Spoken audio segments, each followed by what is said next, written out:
A black teen helped an old man by fixing his punctured tire, but the next day, a Rolls Royce pulls up with news that completely stuns him. Before we continue, don't forget to subscribe to the channel, like the video, and comment where in the world you're watching from. Let's go. Marcus Johnson knelt on the scorching asphalt, staring at the flat tire of Mr. Wilson's 1986 Honda Civic as sweat trickled down his face. The late afternoon sun beat down mercilessly, turning the parking lot into a frying pan.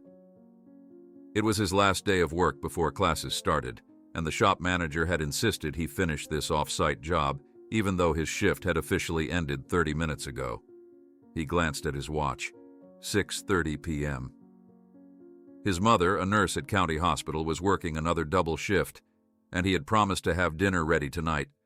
The bank holding his college savings would close in half an hour. If he didn't deposit his final paycheck today, his community college enrollment would be canceled for non-payment. With grease-stained hands and only a cheap lug wrench that kept slipping, Marcus knew he couldn't do everything in time. As he tightened the lug nuts with renewed force, Marcus saw his phone vibrate with a message from his mother. "Taking extra shift. We're behind on rent again." He clenched his jaw. Their income barely covered basic bills, especially after the health insurance increase to treat his mother's worsening arthritis. "Boy, how much longer is this going to take?" Mr. Wilson shouted from the sidewalk, a stocky, middle-aged man who made no effort to hide his disdain for any delay. "I need to pick up my wife at the airport." "Almost done, sir," Marcus replied, as the last lug nut finally yielded. For a second, he thought about explaining his situation, asking to finish tomorrow. But in this neighborhood, complaining meant losing your job. And this garage was the only one that had hired a teenager with no experience. When he finally finished, Mr. Wilson tossed some crumpled bills in his direction and drove off without a thank you. Marcus quickly counted the money. He'd been given $10 less than agreed. He ran after the car, but the vehicle was already turning the corner. The bank was 15 blocks away. He'd have to run. Stuffing his tools into his worn backpack, Marcus took off down the uneven sidewalk. As he rounded a corner at full speed, he collided with someone. Tools scattered across the ground as he fell hard onto the concrete. "I'm sorry, I didn't see you," Marcus began, then realized who he'd bumped into. Walter Cunningham, the reclusive old man everyone in the neighborhood avoided. Dressed in an impeccably buttoned beige shirt despite the suffocating heat, the gray-haired man stared at him with penetrating blue eyes. "Where's the fire, young man?" asked Walter, his voice surprisingly strong for someone who looked so frail. "I need to get to the bank before it closes. My college tuition—" Marcus stopped, realizing his tools had scattered across the sidewalk. Desperately, he began gathering them up. Walter observed the young black man in the faded brown t-shirt and worn jeans, noting the calloused hands and determination in his eyes. When Marcus tried to stand, the elderly man pointed to his own car parked across the street, an old but well-maintained Cadillac. "That's my car. It has a flat tire," Walter said calmly.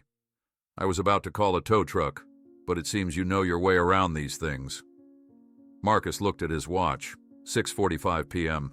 The bank would close in 15 minutes. "Sir, I really can't right now. It's an emergency."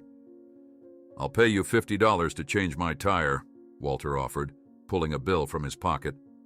Cash in hand. Marcus hesitated. $50 was almost his daily wage at the garage. With that extra money, he could even buy his mother's medication without touching his savings. 5 minutes, Marcus decided, rushing toward the Cadillac. Working with impressive speed, Marcus changed the tire while Walter watched in silence.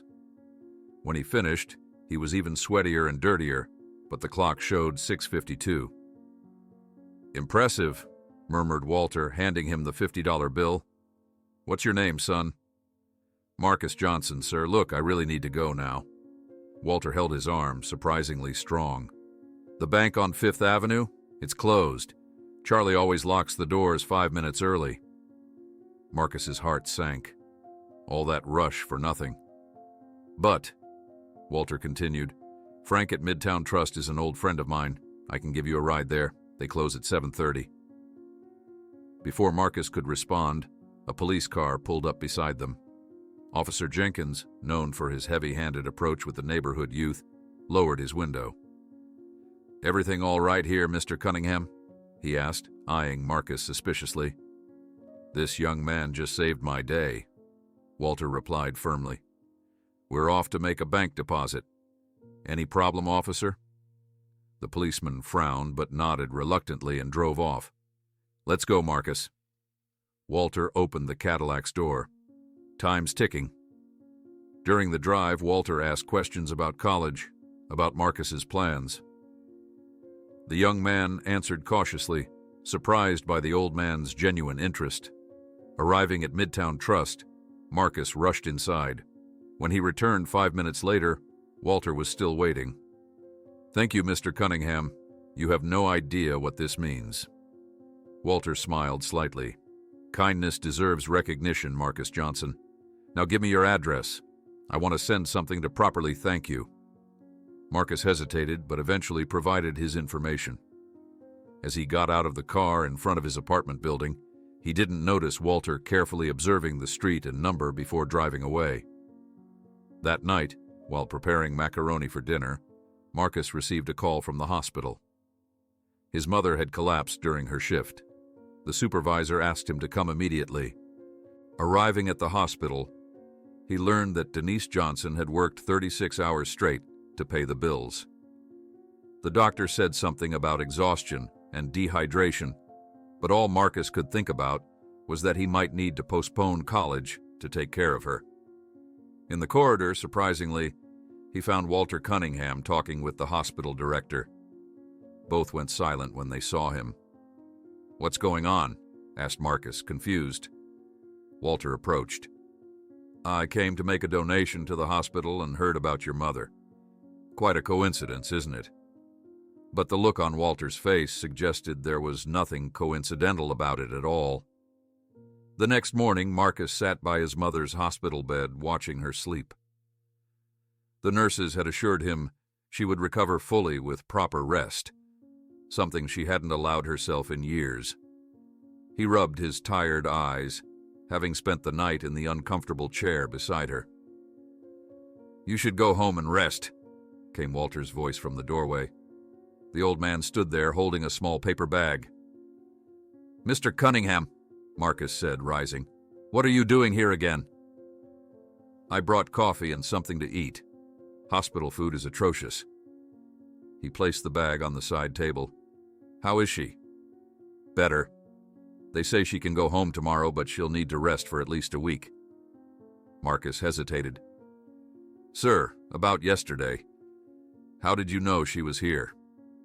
Walter walked to the window, looking out at the parking lot below. "I have many friends in this city, Marcus. When you've lived as long as I have, you develop connections." "But why would you care about us? You barely know me." Walter turned, his blue eyes holding that same penetrating quality. "In my experience, people who stop to help others when they themselves are in trouble are increasingly rare. I've learned to notice them." A nurse entered to check Denise's vitals, and Walter stepped back. "I should be going. Please use this if you need anything." He handed Marcus a business card with just a phone number, no name. As Marcus watched the tall figure of Walter Cunningham walk down the white antiseptic corridor with the hospital director, he couldn't shake the feeling that the old man knew far more about his life than should be possible after a casual encounter, and that unsettled him deeply. Marcus walked into the apartment that evening, his mind still troubled by the strange coincidences surrounding Walter Cunningham. The lights were on. His mother had been discharged earlier than expected.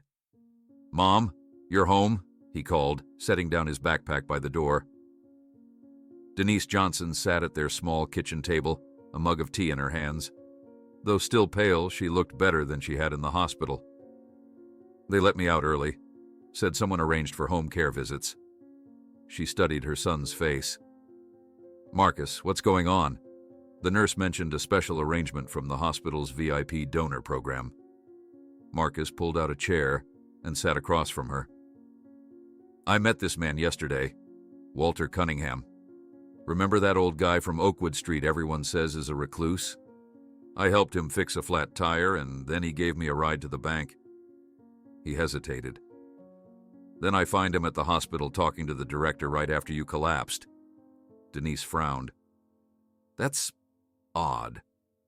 Why would he take such an interest in us? I don't know. He said something about noticing people who help others even when they're in trouble themselves. Marcus shrugged. But it feels like there's more to it. 2 weeks passed. Marcus divided his time between the garage and caring for his mother, even as she insisted she was well enough to return to work. The strange encounter with Walter Cunningham began to fade from his thoughts as the reality of postponing community college settled in. He'd have to wait until the spring semester now. On a sweltering August afternoon, the garage owner called Marcus to the back of the shop. "Kid, there's some lawyer here to see you. Looks serious." Marcus wiped his greasy hands on a rag and walked out to find a man in an impeccable suit standing beside a black Rolls-Royce that looked completely out of place in the neighborhood.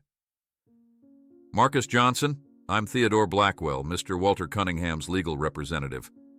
Marcus's heart quickened. "Did something happen to Mr. Cunningham?" "I'm afraid so. He passed away last night. Heart attack." The lawyer maintained a neutral expression. "Before his death, he made alterations to his will. I'd like you to attend the reading tomorrow." The news hit Marcus like a punch. He barely knew Walter, but the old man had been kind when no one else had been. "I'm sorry, but I can't leave my mother alone," Marcus explained.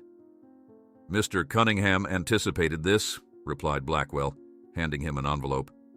"He left this letter for you. As for your mother, I've arranged for a private nurse tomorrow, all paid for by the estate." At home, Marcus opened the envelope with trembling hands. The letter, handwritten in elegant penmanship, began directly. "Marcus, when you read this, I will have departed. For years, I've searched for someone with genuine kindness to entrust my greatest treasure. Our meeting was not accidental. I observed you for weeks. Your hard work, your dedication to your mother. The flat tire was a test, which you passed admirably even when it cost you something. Now I have a more difficult request." The letter explained that Walter had no heirs, but possessed considerable wealth. It didn't mention figures, only asking that Marcus attend the will reading. That night, Marcus barely slept. When he told his mother about the letter, she expressed concern. "This seems strange, son. You barely knew this man."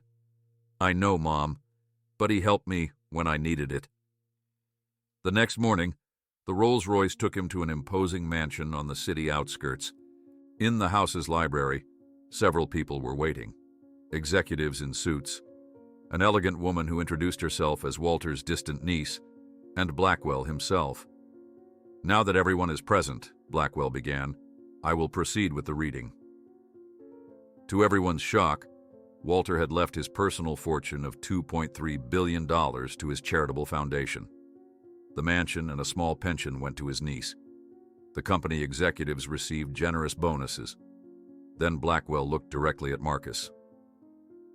"To Marcus Johnson, who demonstrated the kind of character that cannot be bought, I leave the administration of the Cunningham Foundation with an annual salary of $1 million, a full scholarship to the university of his choice, and custody of my personal library, with the condition that he use these resources to help other underprivileged youth."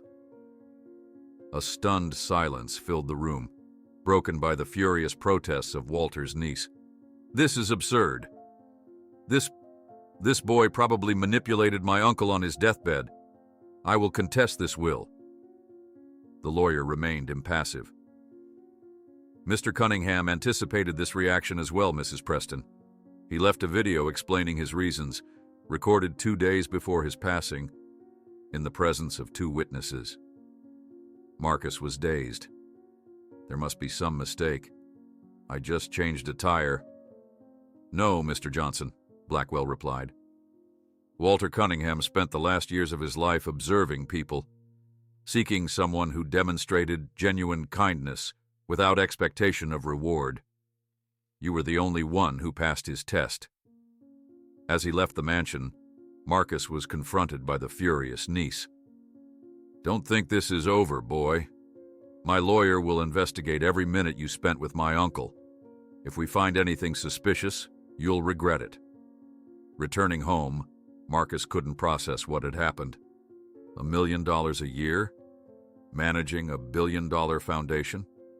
He had barely finished high school. When he arrived home, he found his mother crying. "What happened?" he asked, alarmed. She handed him an eviction notice. The owner had sold the building to a development company, and they had 30 days to move out. "Don't worry, Mom," said Marcus, explaining about the inheritance. "We can move to a better place now." Denise looked at her son with concern. "Marcus, this doesn't seem right. Nobody gives $1 million to a stranger without reason." That night, while researching Walter Cunningham online, Marcus discovered something disturbing. The Cunningham corporate group owned the development company that had bought their building, and the purchase had been made just 3 days after his encounter with Walter. Confused and restless, Marcus called Blackwell, who answered despite the late hour. "Mr. Johnson, I was expecting your call. Yes, Mr. Cunningham purchased your building, but not to evict you. He wanted to renovate the place and offer affordable apartments to the community." The lawyer paused. However, after his passing, temporary control of the company passed to the board, which decided to take a different approach. Why didn't he mention this? Walter Cunningham was a complex man, Mr. Johnson. He continually tested people. This is another situation he created to see how you would react. After hanging up, Marcus felt he was being manipulated, even after Walter's death. Who was this man, really, and what did he truly want? The next day, visiting the Cunningham Foundation headquarters for the first time, Marcus was greeted with suspicious looks from the staff. A middle-aged man who introduced himself as the executive director was particularly hostile. "So you're the boy who impressed old Walter? I hope you realize that running a billion-dollar foundation isn't like changing tires." As he toured the facilities, Marcus heard whispers in the corridors. He discovered that many had expected Walter's niece to take over the foundation and viewed his arrival as an intrusion. At the end of the day, examining the foundation's files, Marcus made an alarming discovery.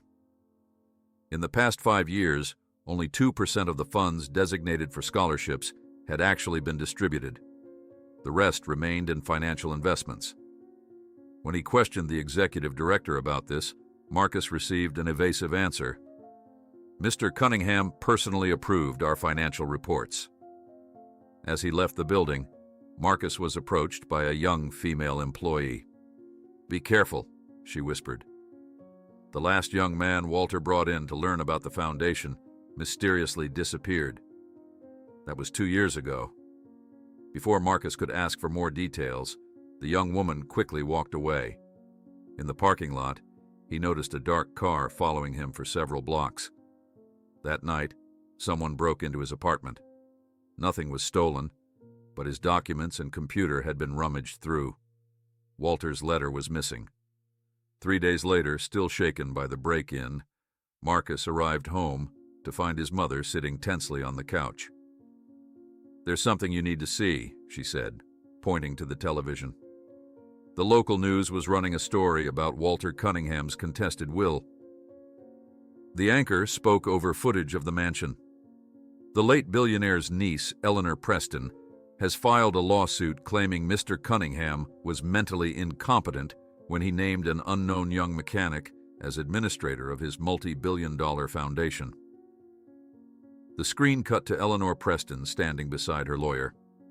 "My uncle was a brilliant businessman, but in his final months, he became confused and susceptible to manipulation.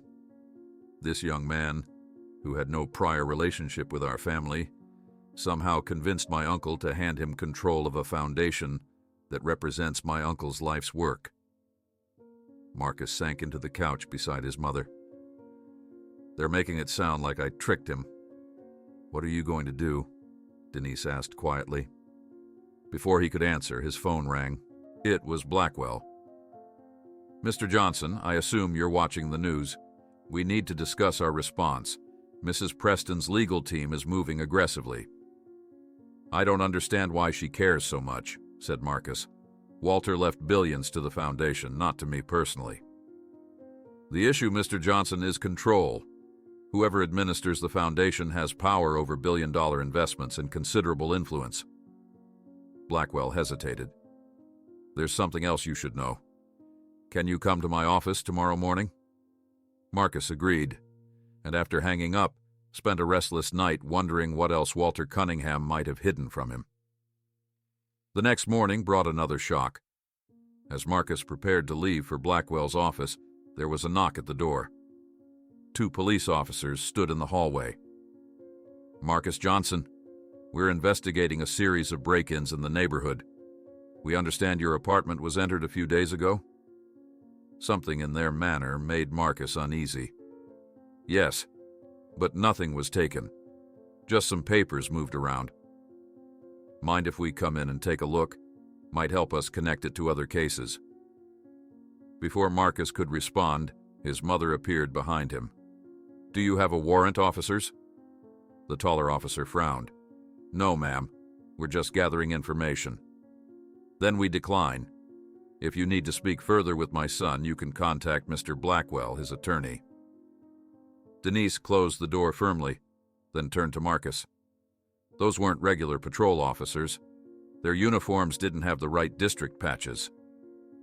Marcus felt a chill. "This is getting scary, Mom. Maybe you should stay with Aunt Lydia for a while." "I'm not going anywhere," Denise replied firmly. "We'll face this together. Now go see what Blackwell has to tell you." At the lawyer's office downtown, Blackwell led Marcus past the reception area and down to a basement level where a steel-doored vault stood open. Inside, Blackwell retrieved an old folder containing yellowed documents and black-and-white photographs. "Walter Cunningham wasn't who everyone thought," explained Blackwell. "His real name was William Cooper. He grew up in extreme poverty and built his empire from nothing, but using questionable methods in the beginning." The photos showed a young Walter alongside known organized crime figures from the 1960s. For the last 20 years, he worked tirelessly to redeem his legacy. The foundation was his redemption project. Blackwell sighed, but Mrs. Preston discovered his past and threatened to expose him publicly if he didn't name her his heir. Marcus felt the weight of the revelation. "So I'm part of some posthumous redemption plan?" "You're Walter's final bet on something genuinely good. He believed you would keep the foundation true to its original mission, wouldn't let it become just a tool for power or reputation laundering." As Marcus left the office, he found his mother waiting in the car with a worried expression. "We received this," she said, handing him an envelope. Inside were photos of Marcus changing Walter's tire and a note. "We know what really happened. Give up the foundation or these photos will show you planned everything." "This doesn't make sense," protested Marcus. "The photos just show me helping Mr. Cunningham." "Look closer," said Denise. Examining carefully, Marcus saw that the images had been manipulated to make it appear he was puncturing the tire, not fixing it. When they opened the apartment door that evening, Marcus immediately sensed the intrusion.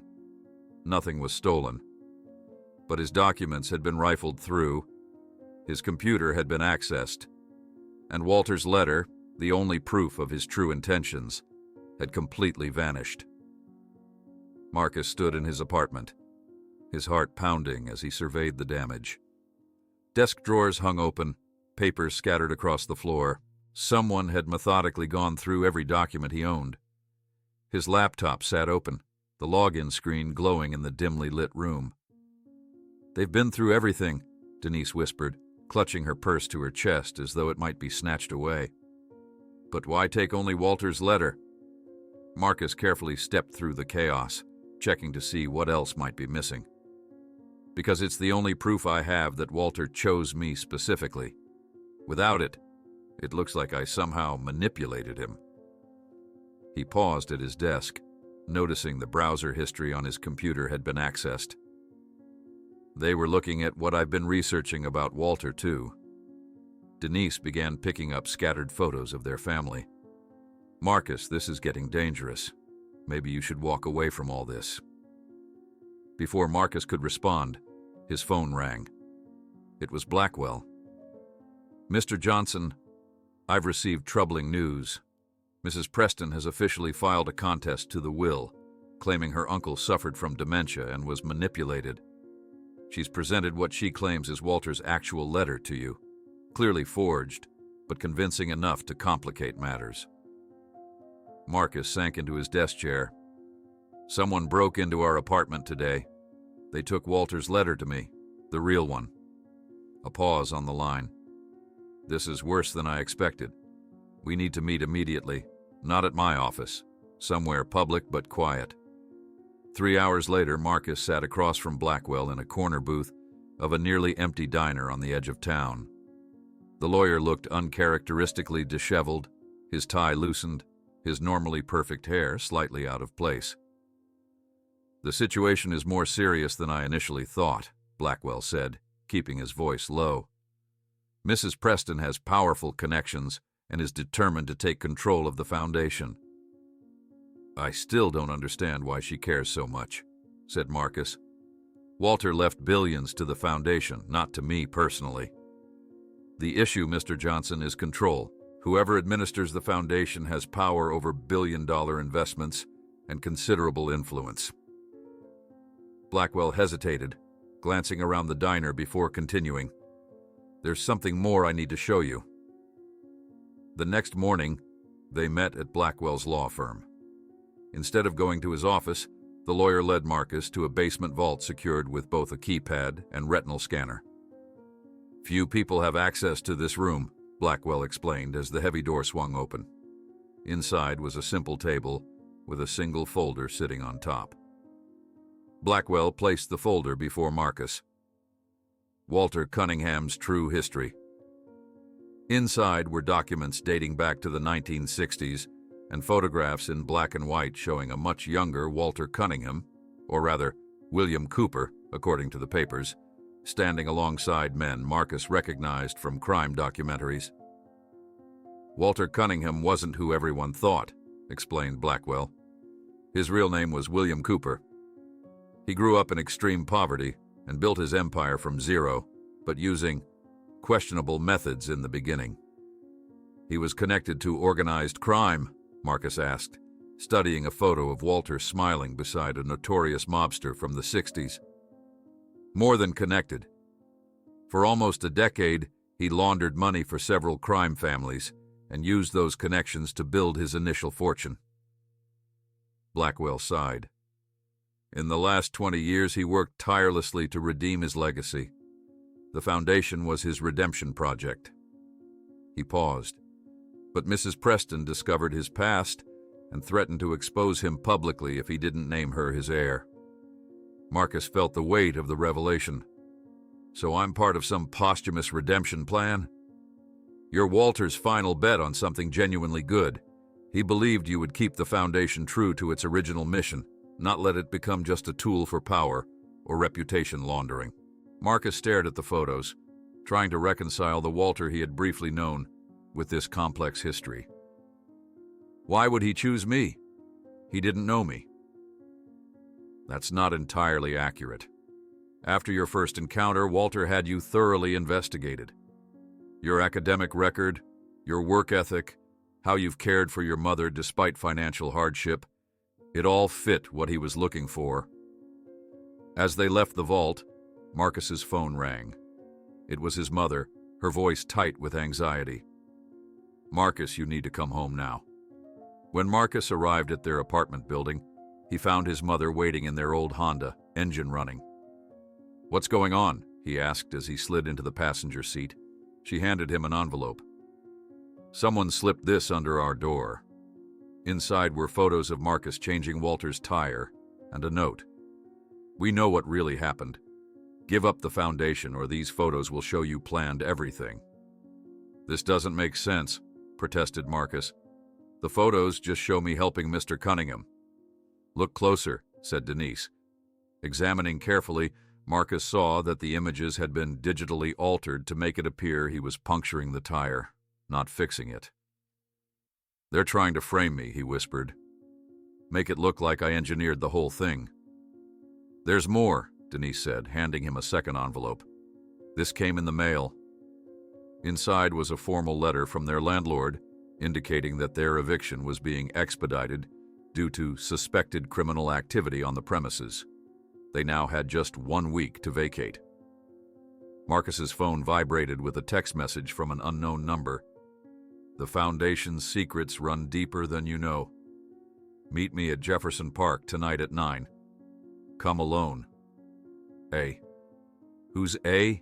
Denise asked, reading over his shoulder. Marcus thought for a moment. "I think it might be that young woman from the Foundation who warned me, the one who mentioned someone disappearing. Marcus, it could be a trap." "I know, but right now, we need answers more than we need safety." That night, after convincing his mother to stay with a friend, Marcus arrived at Jefferson Park 10 minutes early.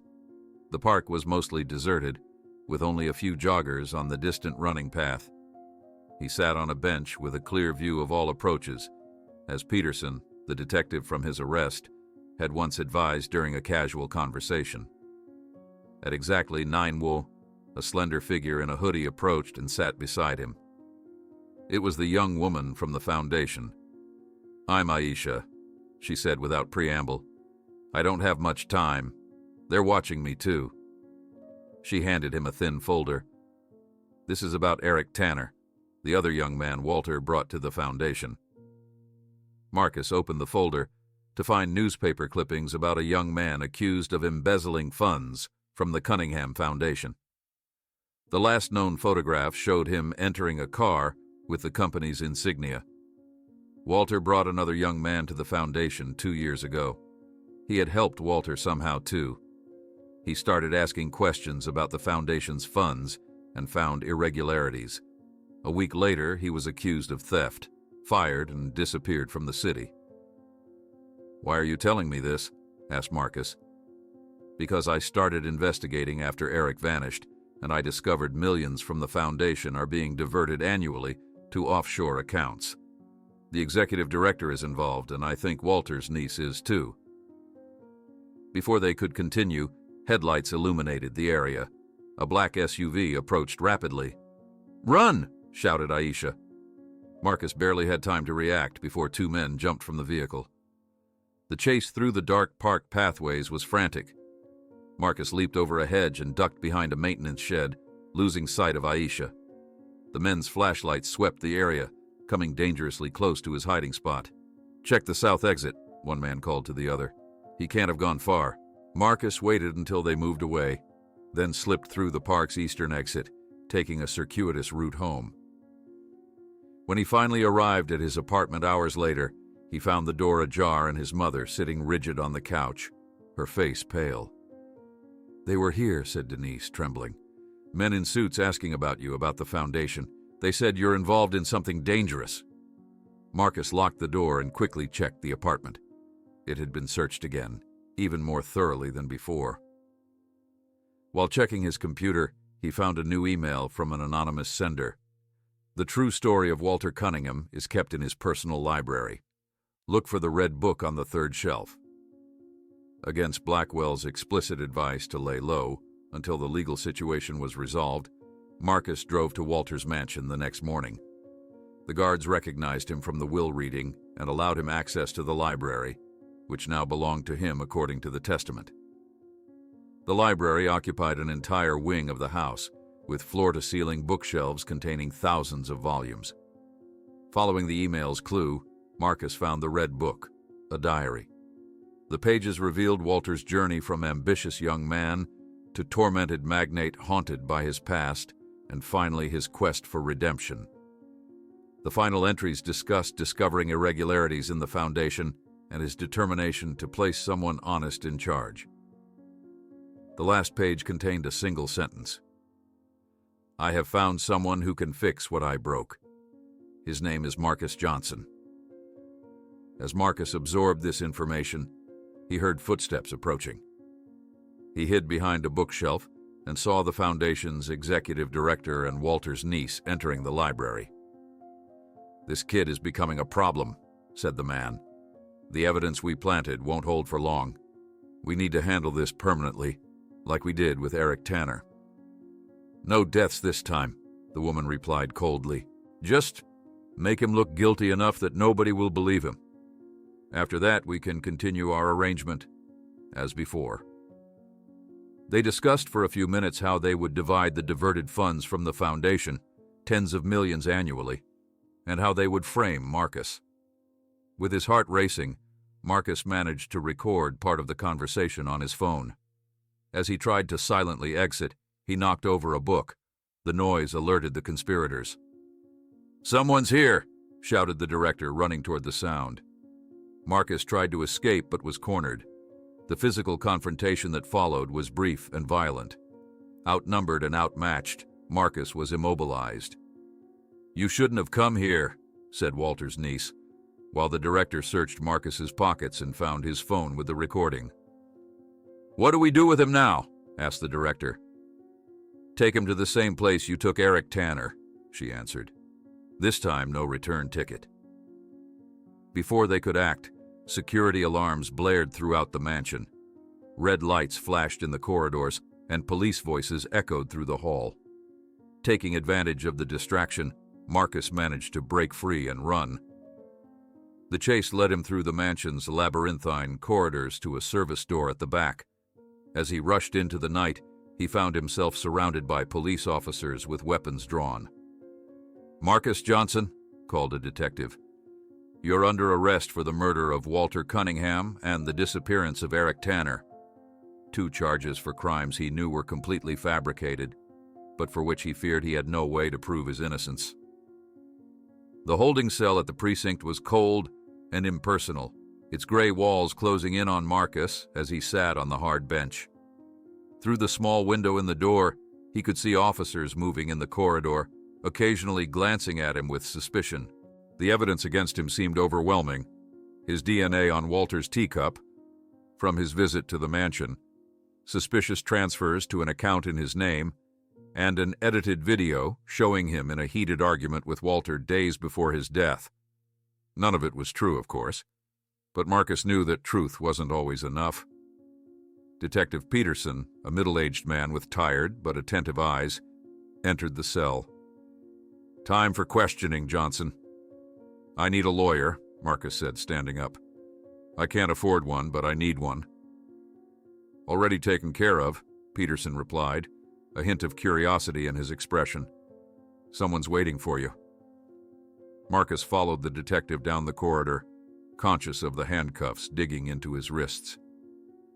He expected to see Blackwell in the interrogation room, ready with another revelation about Walter Cunningham's complex past. Instead, an African-American woman in her 50s sat at the table, her posture impeccable, her gaze penetrating as she assessed him. "Mr. Johnson," she said, standing as he entered.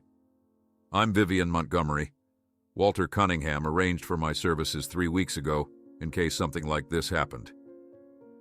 Peterson removed Marcus's handcuffs and left them alone, though Marcus knew they were being watched through the one-way mirror.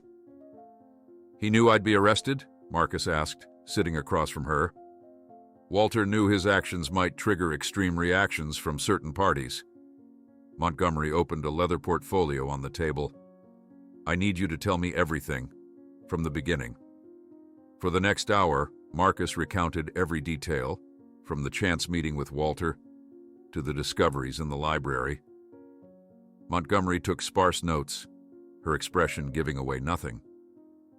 "Walter approached me because he suspected something was wrong at the Foundation," she said when he finished. "He devised an elaborate plan to expose the guilty parties, but his heart failed before he could fully implement it. And now, all the evidence is against me." "Not all of it," Montgomery replied, opening her folder. "Walter left an insurance policy, hidden cameras throughout the mansion, including in the library." Marcus's relief was momentary. "But the alarms, the police, how did they know I was there?" They didn't. They were called by an anonymous tip identifying you as Walter's killer, a convenient coincidence for your enemies. In the 3 days that followed, Marcus remained in custody while Montgomery worked tirelessly. His mother visited once, visibly shaken, but determined. "They wouldn't let me bring you a change of clothes," Denise said, her voice steady despite the worry in her eyes. "The nurse from the foundation program is helping me move our things to a temporary apartment. Just essentials." "I'm sorry for dragging you into this," Marcus said, guilt washing over him. Denise reached across the table, taking his hand. "I always taught you to help others without expecting anything in return. I never imagined it would put you in such danger." She squeezed his hand. "But I'm proud of you, Marcus. Remember that."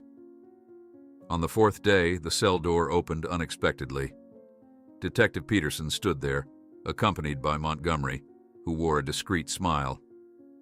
"The charges have been dropped," Peterson announced. "New evidence has come to light." In the interrogation room, Montgomery explained, "We accessed the security camera footage from the mansion. They clearly show the conversation you overheard, confirming the conspiracy." "And Eric Tanner?" "Found alive in Florida.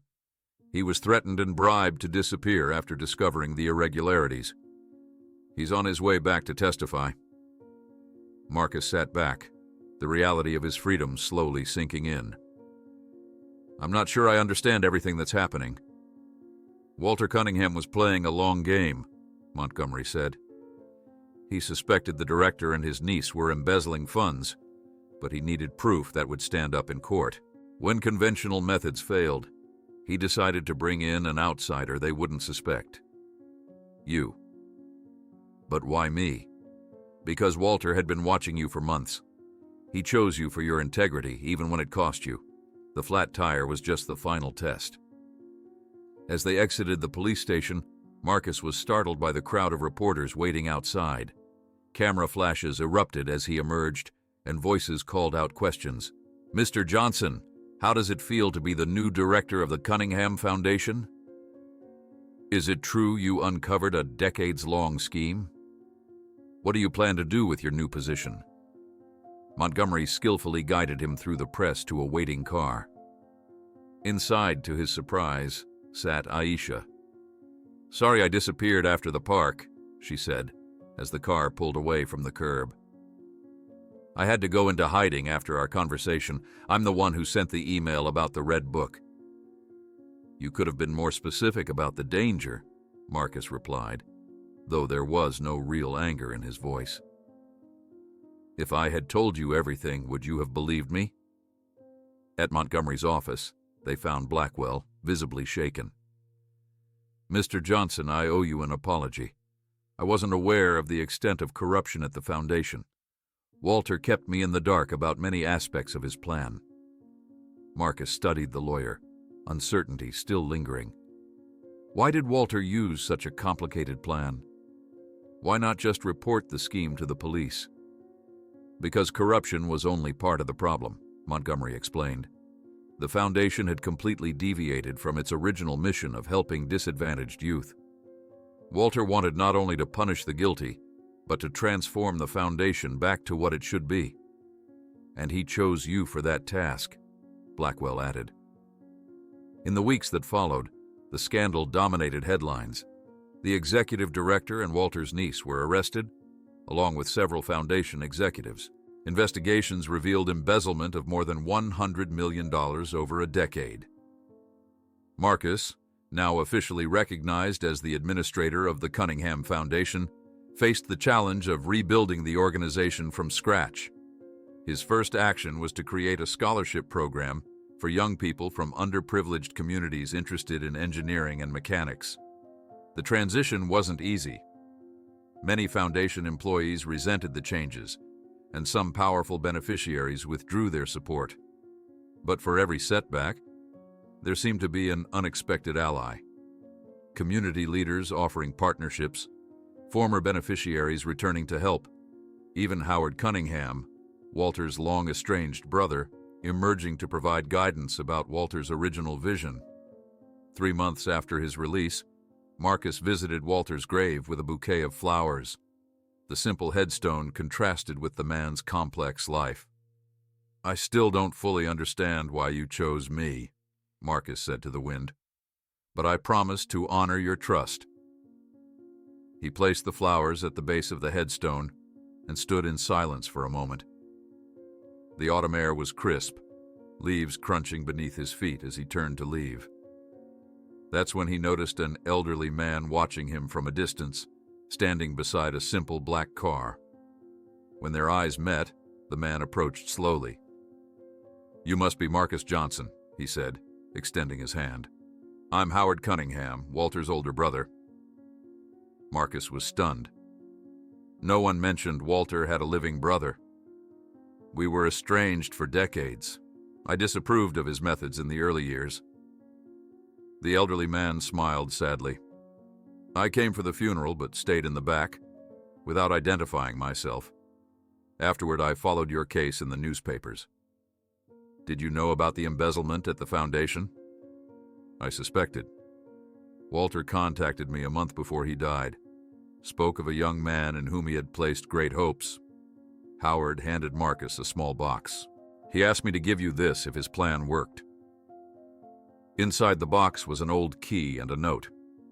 "For Marcus Johnson, this is the key to my first office, where everything began. Some treasures can only be entrusted to those who understand their true value." Marcus turned the key over in his palm.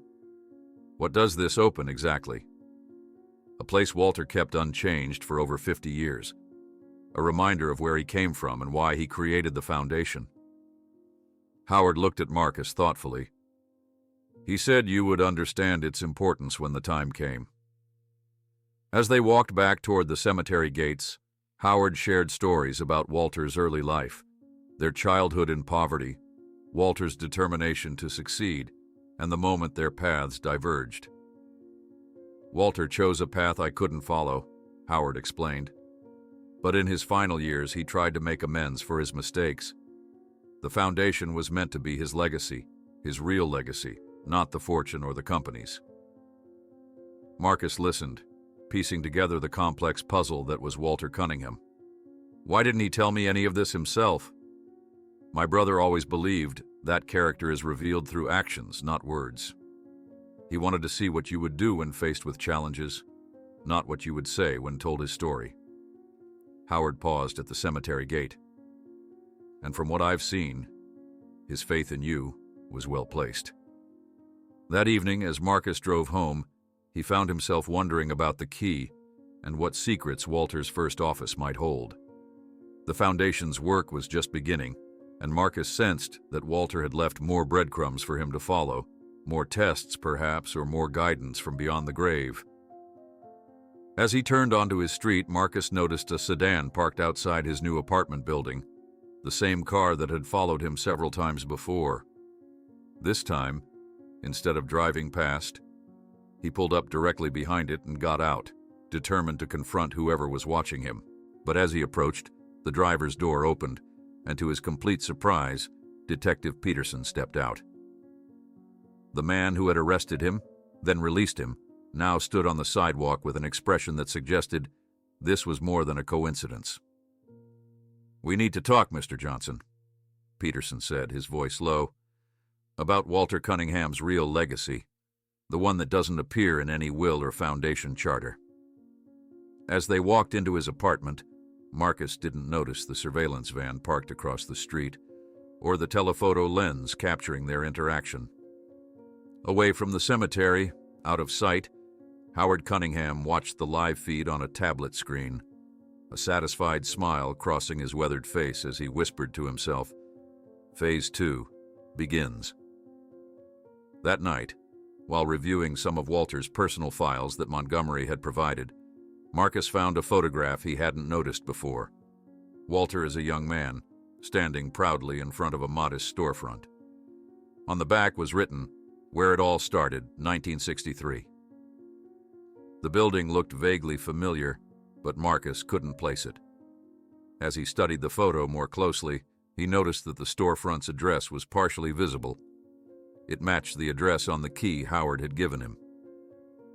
While Marcus slept that night, he had no way of knowing that across town, in an elegant high-rise apartment, Howard Cunningham sat beside the telephone, deep in conversation with someone whose voice Marcus would have recognized immediately, discussing the next stage of a plan that had been set in motion long before Walter Cunningham's heart had given out.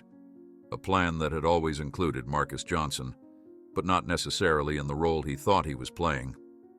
Marcus stood at the cemetery gate, staring at Howard Cunningham with a mixture of disbelief and curiosity.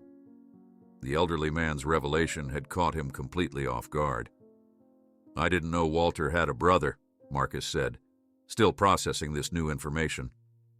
"No one at the foundation ever mentioned you." Howard's weathered face creased with a slight smile. "That's because very few people knew.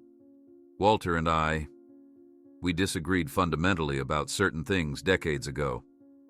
Our paths diverged." They walked slowly toward their respective cars, fallen leaves crunching beneath their feet. The autumn air carried a chill that seemed to emphasize the solemnity of their conversation. "I was at the funeral," Howard continued. "Stayed in the back, didn't introduce myself to anyone. Then I followed your case in the newspapers. Quite remarkable how things unfolded." "Did you know?" Marcus asked suddenly. "About what was happening at the foundation? The embezzlement?" Howard's pace slowed. "I suspected. Walter contacted me about a month before he died. It was our first conversation in nearly 5 years." He paused, his eyes distant with memory. He spoke of a young man in whom he had placed great hopes. They reached Howard's car, a modest sedan that seemed at odds with the Cunningham wealth. The elderly man reached into his pocket and produced a small wooden box with a brass clasp. "Walter asked me to give you this if his plan worked." He handed the box to Marcus. "He was very specific about that. Only if you managed to uncover the truth and survive the aftermath." Marcus opened the box carefully. Inside lay an old brass key, tarnished with age, and a handwritten note. "For Marcus Johnson. This is the key to my first office, where everything began. Some treasures can only be entrusted to those who understand their true value." "What does this open exactly?" Marcus asked, turning the key over in his palm. "A place Walter kept unchanged for over 50 years. A reminder of where he came from and why he created the foundation." Howard studied Marcus thoughtfully. "He said you would understand its importance when the time came." As they prepared to part ways, Howard shared stories about their childhood. Growing up in poverty on the city's south side, Walter's relentless determination to escape it, and the fateful decisions that eventually drove them apart. "Walter chose paths I couldn't follow," Howard explained, his voice carrying no judgment, only a resigned acceptance. "But in his final years, he tried to make amends for his mistakes. The foundation was meant to be his legacy, his real legacy, not the fortune or the company's." Marcus nodded, beginning to understand the complex puzzle that was Walter Cunningham. "Why didn't he tell me any of this himself?"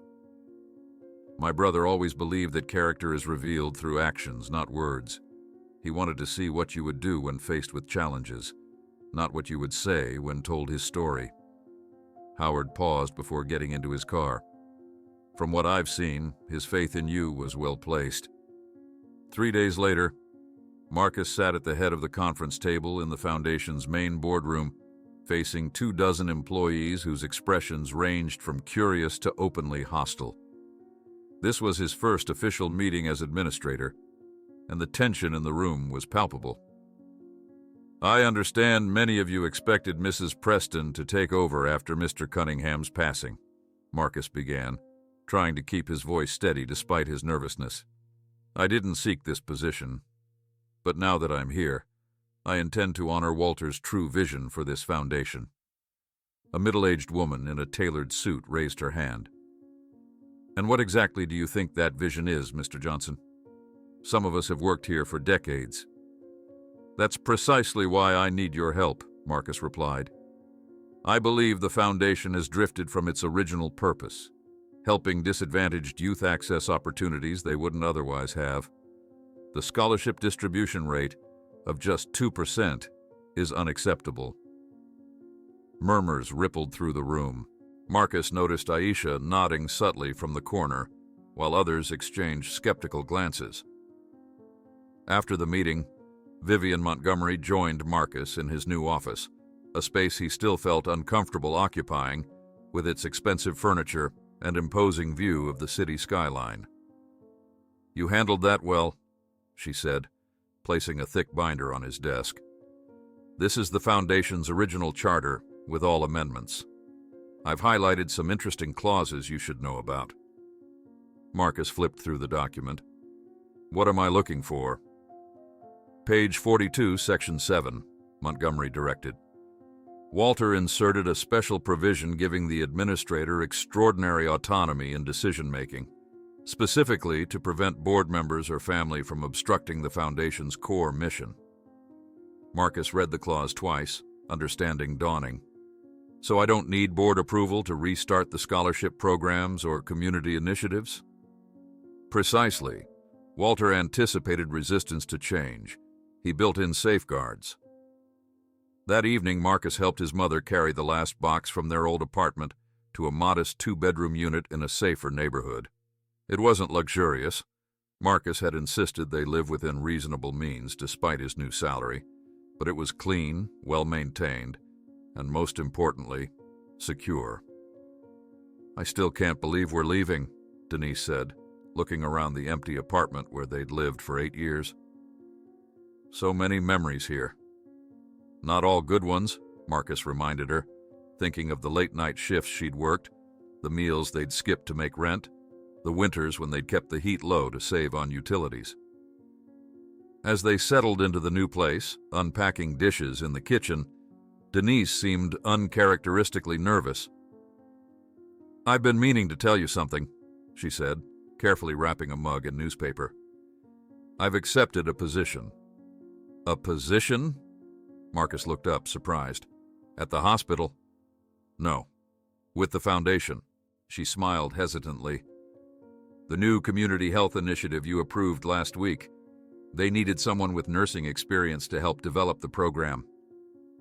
Marcus was momentarily speechless. "Mom, are you sure? After everything that's happened?" "I spent 20 years helping people one patient at a time," she said firmly. "This program could reach thousands. I want to be part of that." She touched his arm. "And I believe in what you're trying to do there." The next morning, following the address on the key Howard had given him, Marcus drove to an industrial area of the city that had seen better days. Most of the old factories had closed, replaced by storage facilities or left abandoned. Amid the urban decay stood a small, unassuming brick building with a faded storefront window. The sign was long gone, but the outline where it had once been attached was still visible. Marcus checked the address again, confirming he was in the right place. The door opened with a protesting creak when he inserted Walter's key. Inside, time seemed to have stopped. A small office space with wooden floors, a desk, filing cabinets, and chairs that hadn't been fashionable since the 1960s. Everything was covered in a layer of dust, but otherwise perfectly preserved. The calendar on the wall was open to March 1963. Marcus walked around slowly, trying to imagine Walter here, decades younger at the beginning of his journey. On the wall hung a framed black and white photograph of a young man, unmistakably Walter, standing proudly in front of this very building. Behind the desk, Marcus noticed a faded painting, slightly crooked. Acting on instinct, he moved it aside, revealing a small wall safe. The key that had opened the front door also fit this lock. Inside, Marcus found yellowed documents, a list of names handwritten in fading ink, and a photograph. It showed Walter with a group of teenagers in work clothes, standing in front of what appeared to be an auto repair shop. Turning it over, Marcus read, "First class of Cunningham Workshop for Youth, 1975, and suddenly understood the roots of Walter's social project. Back at the foundation that afternoon, Aisha brought Marcus a stack of files she'd compiled. "I thought you should see these," she said, placing them on his desk. "They show how the Foundation's original programs were systematically dismantled over the years." The documents painted a clear picture. Youth training initiatives canceled, scholarship funds redirected, community centers closed, all while the Foundation's public image focused on high-profile charity galas and partnerships with prestigious institutions. Later that day, Marcus conducted his first video conference with the newly appointed Foundation board. The faces on the screen represented a diverse group: community leaders, education experts, and financial professionals, all selected for their commitment to Walter's original vision. "The Cunningham Foundation is returning to its roots," Marcus told them, his confidence growing with each word. "We'll re-establish the vocational training programs, expand scholarship access, and rebuild our presence in underserved communities. The days of 2% distribution are over." That night, sitting at the kitchen table of their new apartment, Marcus spread out the documents from Walter's safe for his mother to see. "It's like pieces of a puzzle," he said, arranging the papers chronologically. "Walter started with a small auto repair shop, then used the profits to fund a training program for kids from poor neighborhoods. Denise studied the photograph of the first class. Just like you, young people learning a trade." "Exactly. But somewhere along the way, as the business grew into an empire, the Foundation lost its focus." Marcus shuffled through the papers. "There's something else here I can't quite figure out. These names, they appear throughout Walter's records, but I can't determine who they are." Denise pointed to an envelope they hadn't yet opened, yellowed with age, and addressed simply to "Whoever finds this safe." Marcus carefully opened it, unfolding the brittle paper inside. His heart raced as he read the first line. "If you're reading this, it means I chose the right person, or I failed completely." Marcus sat at the kitchen table under the yellow glow of the overhead light, reading Walter's letter with growing attention. The brittle paper crackled between his fingers as he carefully turned each page, absorbing the words of a man who had planned so meticulously from beyond the grave. "I began my journey with nothing," Walter had written. "The son of a janitor and a laundress, I learned early that the world wasn't designed for people like us to succeed. When I opened my first repair shop in 1963, I witnessed firsthand how poverty crushed potential. Brilliant young minds wasted because they lacked opportunity." The letter continued, detailing how the young Walter had witnessed corruption that systematically kept poor communities impoverished. Building inspectors requiring bribes, police officers looking the other way during crimes in exchange for payments, city officials directing resources to wealthy neighborhoods while neglecting others. "I made a decision then," the letter explained. "I would acquire wealth and power not as ends in themselves, but as tools to fight a system designed to perpetuate inequality. The Foundation became my front, a genuine charitable organization that also served as my eyes and ears in the corridors of power." Marcus read with growing astonishment as Walter described how he had used the Foundation to gain access to powerful figures, gathering evidence of their corruption over decades. What had begun as a simple vocational program had evolved into an elaborate operation to document systematic wrongdoing at the highest levels. The people whose names appear in these documents are not merely corrupt individuals. They are nodes in a network that has dominated this city for generations. Some remain in power today. Others have passed their influence to protégés and children. All must be exposed for any real change to occur. Denise watched her son's expression change as he read. "What is it, Marcus? What does he say?" "The Foundation wasn't just about helping kids from poor neighborhoods," Marcus replied, looking up from the letter. "It was also Walter's way of investigating corruption. He was building a case against some of the most powerful people in the city: judges, politicians, business leaders. That sounds incredibly dangerous, Denise said, her voice tinged with concern. It was, and is. Marcus continued reading the final pages, where Walter explained that his heart condition had forced him to accelerate his timeline. He knew he was dying. That's why he set all this in motion. Finding me, testing me, positioning me to continue what he started.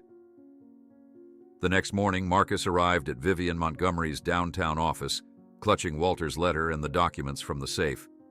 The attorney listened attentively as Marcus explained what he had discovered. "This explains a great deal," Montgomery said when he finished. "Walter was remarkably secretive about certain aspects of the foundation. Now I understand why." "What should I do with this information?" Marcus asked, gesturing to the evidence of corruption Walter had amassed. "Some of these people are still in positions of power." Montgomery's expression grew serious. "That's a decision only you can make." Walter cleared the foundation of internal corruption, but exposing this wider network carries significant risks. These are dangerous people with resources and influence. That afternoon, Marcus met with Howard at a quiet cafe several blocks from the foundation offices. The elderly man confirmed much of what Walter had written. "I helped him in the beginning," Howard admitted, stirring his coffee absently. "We were young, angry at the injustice we saw. I believed in what Walter was doing, creating opportunities for kids like we had been, documenting the corruption that kept our old neighborhood poor." "Then why did you distance yourself?" Marcus asked. Howard's face darkened. "Walter became consumed by his mission. When my son, your cousin I suppose, was threatened because of an investigation Walter was conducting, I walked away. Family had to come first for me." "I didn't know I had a cousin," Marcus said, surprised. "You don't. Not anymore." Howard's voice dropped. "The threat wasn't empty. That's why I warned Walter his approach was too dangerous. That's why I disappeared from his life." The gravity of what Marcus had inherited was becoming clearer with each conversation. This wasn't just about running a charitable foundation. It was about continuing a dangerous crusade against entrenched corruption. Later that day, following a cryptic reference in Walter's letter, Marcus discovered a hidden room in the foundation's basement. Behind a panel in the archive room's back wall lay a space Walter had used for his most sensitive investigations, a small office with filing cabinets organized by year, containing evidence against dozens of powerful figures spanning more than 4 decades. Aisha helped him sift through the material, her expertise in the Foundation's systems proving invaluable. "Some of these people are still in office," she noted, reviewing a file on judicial corruption. "Others have children or protégés in key positions now." Walter was playing a very long game, Marcus observed. As they worked, Marcus's phone rang with an unfamiliar number. When he answered, a distorted voice spoke. "Some doors should remain closed. Your predecessor understood the cost of opening them." Before Marcus could respond, the caller hung up. Aisha noticed his expression. "What happened?" "Someone knows what we're doing," Marcus replied, staring at his phone. That was a warning. By evening, they had organized Walter's evidence into categories based on severity and recency. The picture it painted was disturbing, a network of corruption linking the city's leadership across public and private sectors, with certain families featuring prominently throughout the decades. As they finished, an unexpected visitor arrived at the foundation, Jerome Williams, an auto mechanic in his 60s, who had been one of Walter's first students in the 1975 program. "I heard you were looking into the old days," Williams said, shaking Marcus's hand firmly. "Walter changed my life with that program. Gave me skills, helped me open my own shop eventually." Over coffee in Marcus's office, Williams shared stories of the early foundation and confirmed Walter's dual mission. "Walter was teaching us trades, yeah, but he was also teaching us to pay attention. Some of us became his eyes and ears in different parts of the city. He'd say, Notice who gets building permits fast and who doesn't. Notice which neighborhoods get police protection and which don't. He was mapping the whole corrupt system. Did you know how dangerous this was? Marcus asked. Williams laughed without humor. Of course we did. 2 of the guys from my class disappeared after they helped Walter document some police kickback scheme. Walter paid to relocate their families, set them up with new identities. He protected his people most of the time. The most of the time lingered ominously in the air as Williams left. The risks were becoming increasingly clear to Marcus. The next morning, Mayor Richard Layton's office called to schedule an informal meeting with Marcus. When he arrived at City Hall, the mayor greeted him with practiced warmth.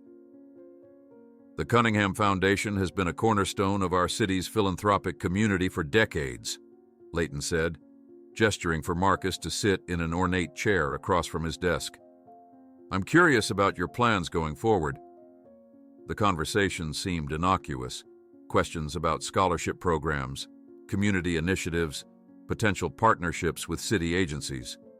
But Marcus noticed how the mayor subtly probed about Walter's files, his contacts, his methods. Walter was always very thorough in his documentation, the mayor remarked with a smile that didn't reach his eyes. I hope you're continuing that tradition. I'm learning more about Mr. Cunningham's processes every day, Marcus replied carefully. As he left City Hall, Marcus spotted a familiar sedan pulling into traffic behind him, the same car he'd noticed outside the foundation twice that week. This time, instead of simply being aware of it, he took a sudden turn down a side street, then another, attempting to confront his follower. The car accelerated and disappeared, confirming his suspicions. That evening, Marcus discussed his growing concerns with his mother. Denise listened attentively, the worry evident in her eyes. This isn't what you signed up for, she said finally. Walter should have been honest about what he was asking of you. Would I have believed him? Marcus countered. Would anyone? It sounds paranoid until you see the evidence. What will you do now? Denise asked, the practical question cutting through the complexity. Marcus considered carefully before answering. The Foundation's legitimate work is too important to abandon. The scholarships, the training programs, they're changing lives. But as for Walter's other mission... He was interrupted by a notification on his phone, a local news alert about the Foundation. Opening it, revealed a thinly veiled hit piece questioning Walter Cunningham's legacy and Marcus's qualifications, with anonymous sources raising concerns about the new direction under its inexperienced leadership. It's starting, Marcus said grimly. They're trying to undermine me publicly. The next day, Marcus gathered Montgomery, Aisha, and Detective Peterson in a secure conference room he'd had swept for listening devices. Howard joined them via encrypted video call, having left for a vacation that morning after receiving a suspiciously generous offer for his shares in Cunningham-related companies. I've reviewed all the evidence Walter collected, Marcus began. I've considered our options carefully. I believe we have a responsibility to continue his work, both the public mission of the Foundation and the private investigation into corruption. The risks are considerable, Montgomery cautioned. These people have destroyed lives for less. I know, Marcus acknowledged. That's why participation is completely voluntary. Anyone who wants to walk away can do so now, no questions asked. No one moved. Peterson broke the silence. Walter approached me 5 years ago with evidence of corruption in my own department. I've been quietly helping him since then. I'm not backing out now. One by one, they committed to continuing Walter's mission, establishing secure communications protocols and dividing responsibilities based on their positions and skills.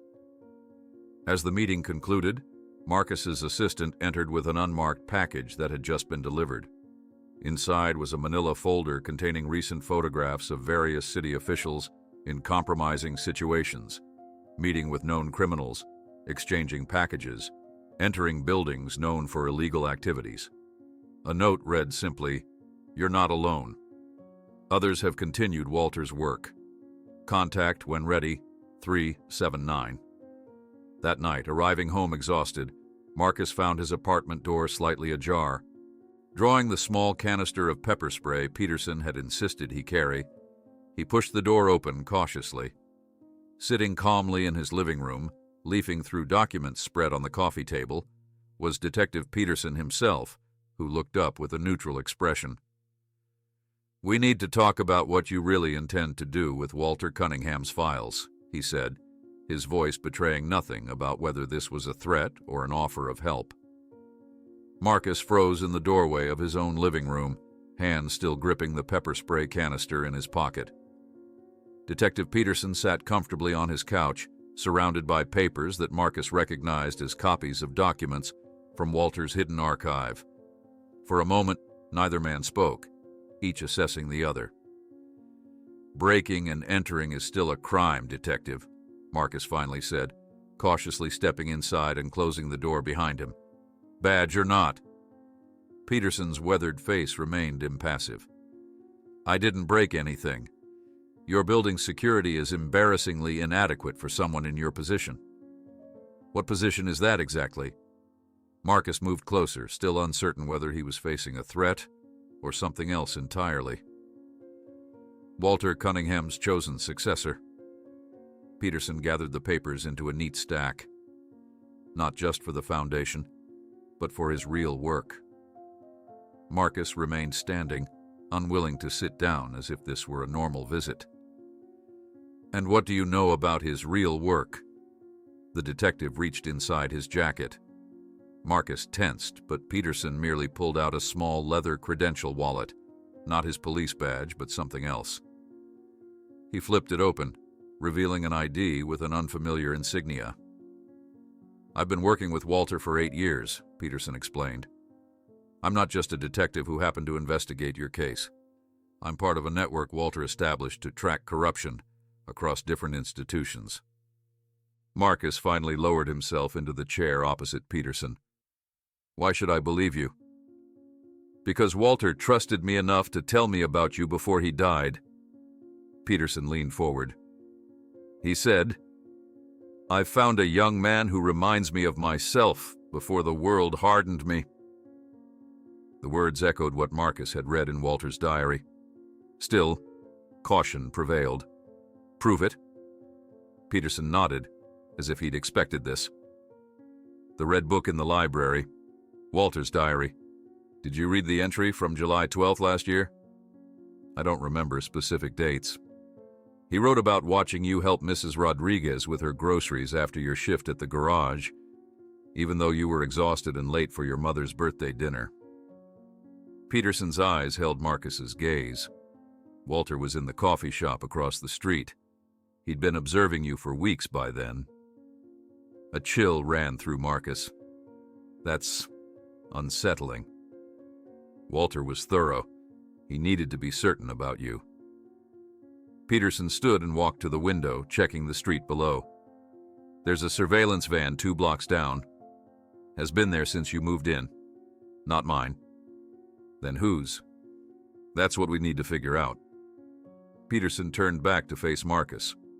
Walter established a network of allies in key positions: police, City Hall, the DA's office, even some media outlets. People who became disillusioned with the corruption they witnessed and were willing to take risks to expose it. "Like you." Peterson nodded. "I joined the force to make a difference. 10 years in, I realized the system was designed to protect certain interests. When I started asking questions, I hit walls. Then Walter approached me. The next morning, Marcus called Howard from a burner phone that Peterson had provided. We need to meet, not over the phone. 3 hours later, at a quiet cafe on the outskirts of town, Marcus sat across from Walter's brother, with Peterson at a table nearby, pretending to read a newspaper. "You weren't surprised when I called for an urgent meeting," Marcus observed. "You knew about Peterson?" Howard stirred his coffee slowly. "I knew Walter had people inside various institutions.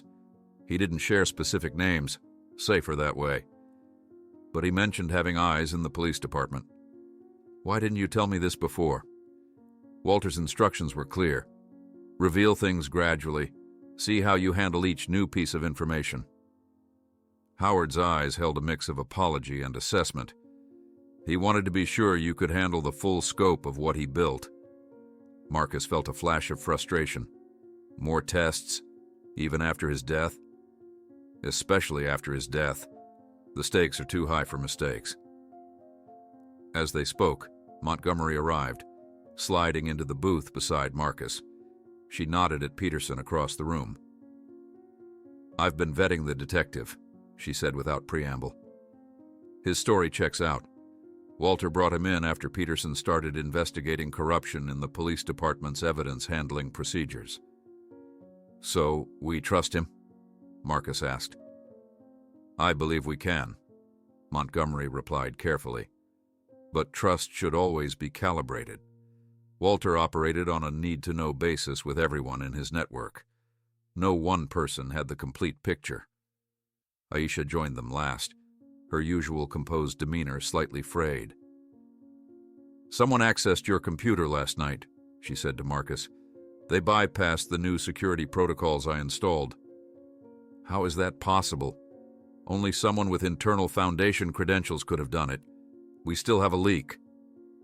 The group spent the next hour discussing strategy, speaking in low voices despite the cafe's ambient noise covering their conversation. Peterson explained that Walter's network operated in cells, small groups that didn't know about each other, coordinated through trusted intermediaries. "Walter was the hub connecting everyone," Peterson explained. "When he died, the network fragmented. Some cells went dormant, waiting for instructions. Others continued working independently." "And the photos I received?" Marcus asked. "Likely from one of the active cells testing to see if you're continuing Walter's mission." As the meeting concluded, Howard took Marcus aside. "There's something else you should know. Walter wasn't just collecting evidence for eventual exposure. He was building a case to bring down the entire network at once, what he called the Kingfisher Protocol." "Why didn't he activate it himself?" "He needed one final piece, evidence connecting all the players to a central figure. He believed he was close when his health failed." Back at the Foundation that afternoon, Marcus noticed the secretary's nervous glance as she announced his visitor. Police Commissioner Davis had arrived unannounced for a friendly chat. The commissioner, a tall man with silver hair and a politician's smile, settled into the chair across from Marcus's desk. "Thought I'd welcome you properly to our civic leadership community," he said genially. "The Cunningham Foundation has always been a valuable partner to law enforcement." Throughout their conversation, Davis dropped casual references to Peterson, asking about his involvement in Marcus's case and whether he'd had any further interactions with the detective. "Detective Peterson was just doing his job," Marcus replied neutrally. "I hold no grudges about the arrest. The evidence against me was convincing, even if fabricated." "Yes, unfortunate business." Davis's smile never reached his eyes. "Peterson has a reputation for being overly thorough sometimes, following threads his superiors would prefer he ignore. Sounds like a good detective to me." Davis laughed as if Marcus had made a charming joke. "You're new to our city's institutions, Mr. Johnson. There's a rhythm to how things work best, a balance that benefits everyone when maintained properly." The thinly veiled threat lingered in the air as the commissioner left. Marcus immediately texted Peterson, "Your boss just paid me a visit. Not subtle." That evening, leaving the Foundation, Marcus again spotted a car following him. This time, rather than confronting it directly, he followed Peterson's advice, taking an unexpected route home, but not acknowledging the tail. When he turned down a quiet residential street, the car continued past the intersection, but Marcus noticed a motorcycle picking up the surveillance. "They're using multiple vehicles," he told Peterson over the encrypted line the detective had provided. "Getting more sophisticated." "They're nervous," Peterson replied. "That's both good and bad. It means they see you as a threat, but it also increases the danger." The next day brought another development. Howard calling to report that he'd received an offer for his minority shares in Cunningham Enterprises that was nearly triple their market value. "Someone wants control badly enough to pay a premium," Howard said. "The offer came through a shell company, but I had it traced. It links back to Judge Hamilton's family trust." The name struck Marcus immediately. Judge William Hamilton had appeared frequently in Walter's files, a federal judge with connections to numerous corruption cases that had been mysteriously dismissed over the years. Peterson confirmed the significance. "Hamilton is one of the most protected figures in Walter's investigations. He's positioned himself as untouchable, appointing former clerks to key positions, maintaining financial ties to major law firms, cultivating relationships with both political parties." That night, while reviewing Walter's files on the judge, Marcus discovered a pattern. Cases involving certain construction companies, development projects, and financial institutions were consistently ruled in favor of the same network of interests, often with tortured legal reasoning that other judges had criticized.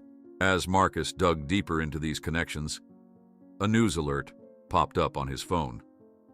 An investigative piece had just been published, questioning Marcus's qualifications and suggesting the foundation had abandoned its traditional values under his leadership.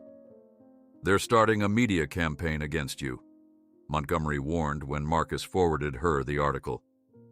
This is from the Herald, owned by Sinclair Media Group, which appears in Walter's files as having received favorable regulatory rulings from Judge Hamilton.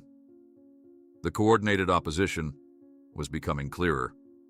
Marcus gathered his core team, Montgomery, Peterson, Aisha, and Howard via secure video to discuss next steps. "We need to implement Walter's Kingfisher protocol," Marcus declared. "But first, we need to find the missing link he was looking for, the evidence that connects all these players." "That's incredibly dangerous," Montgomery cautioned.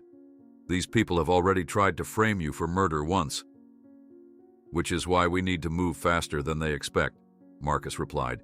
"They think I'm still getting my bearings, still discovering the extent of Walter's operations.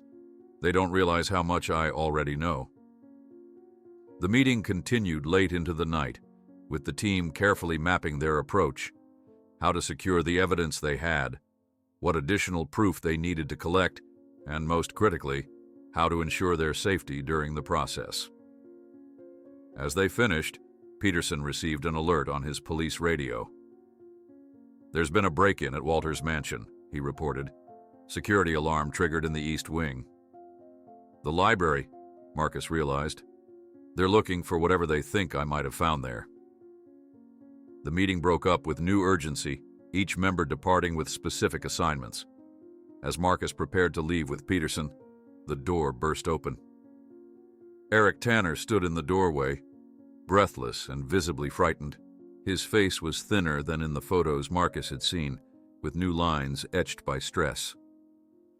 "They found me in Florida," he gasped. "I barely got out. They're eliminating everyone connected to Walter's investigations." His eyes darted around the room, settling on each face briefly before continuing. "They discovered everything. They're eliminating all the people involved, and I think I know who the traitor among us is." The room fell silent as Eric Tanner's accusation hung in the air.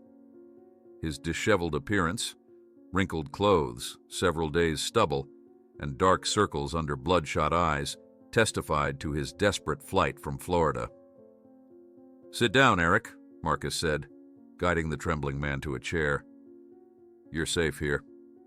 "No one's safe," Eric replied, accepting the water Peterson handed him. "They found me even with the new identity Walter arranged. Someone had to have told them."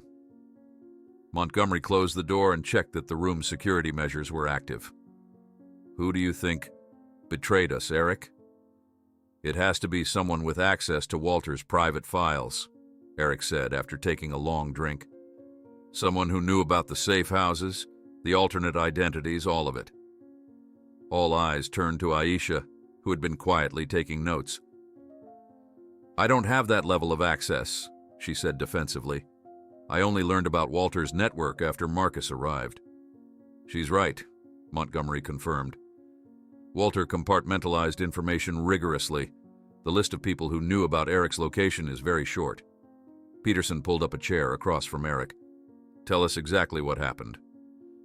Eric described how he'd been living quietly under his new identity in a small coastal town when two men in suits appeared at the restaurant where he worked. He'd recognized the threat immediately and slipped out the back, abandoning everything to make his way north. The only people who knew my location were Walter, his lawyer. Eric nodded toward Montgomery. And whoever handled the financial arrangements for our protected witnesses. That would be Blackwell, Montgomery said. He managed the practical aspects of relocating people Walter needed to protect. Marcus remembered his encounters with Blackwell, the lawyer's careful neutrality, his apparent surprise at the extent of corruption in the Foundation. Had it all been an act? We need to vet everyone, Marcus decided, including Blackwell. No one is above suspicion. The next morning, the Foundation received notice of a surprise federal audit. Two serious-looking auditors arrived with documentation authorizing them to review all financial records from the past 5 years. This is clearly targeted, Montgomery murmured to Marcus as they watched the auditors set up in the conference room. They're fishing for something they can use against you. While dealing with the auditors, Marcus received a call from his mother. Her voice was tight with anxiety. The hospital just called. My medical leave has been canceled. They're saying I need to report back to work immediately or lose my position. That's impossible, Marcus said. Dr. Winters approved your leave himself. It's fully documented. Apparently there's some issue with the paperwork. They're claiming it wasn't properly filed. After assuring his mother he would handle it, Marcus called the hospital administrator, only to be informed that the Foundation-sponsored health program was under review and all special arrangements were temporarily suspended. The pattern was unmistakable. Systematic pressure applied from multiple directions. By late afternoon, Marcus discovered a story in the local newspaper suggesting he had been involved with a neighborhood gang as a teenager. The article cited anonymous sources, describing incidents that had never occurred. When Howard called that evening, the coordinated attack became even clearer. I've received an offer for my shares in Cunningham Enterprises, Howard said. Triple their market value, cash payment, immediate closing. Who's making the offer? Marcus asked. Officially a holding company I've never heard of. But my attorney did some digging. It traces back to Judge Hamilton's family investment fund. The pressure campaign extended beyond their immediate circle. Peterson reported that 3 officers who had helped with the investigation clearing Marcus had been reassigned to distant precincts. Montgomery discovered that the Foundation's recent grant applications were being held up by unprecedented regulatory reviews. With the noose tightening, Marcus called an emergency meeting at Montgomery's office late that night. They used electronic countermeasures to detect listening devices and left all cell phones in a shielded box. They're moving faster than we anticipated, Marcus said to the assembled group. Montgomery, Peterson, Howard, Aisha, and a still nervous Eric. We need to accelerate our timeline. Aisha presented her findings on the Foundation's computer systems.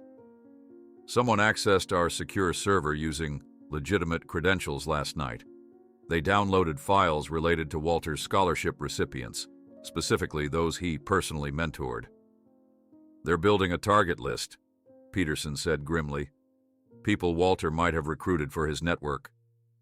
The intrusion came from credentials assigned to someone in this room, Aisha continued, looking around cautiously. Either someone's login was compromised or... The implication was clear.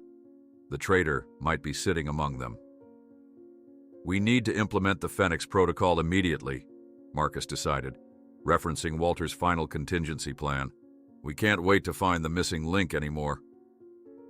That's incredibly risky, Montgomery objected. Walter designed the protocol as a last resort, a way to release all evidence simultaneously if he was threatened. Without the central connection proving Judge Hamilton's role, The evidence might not be strong enough to overcome his influence.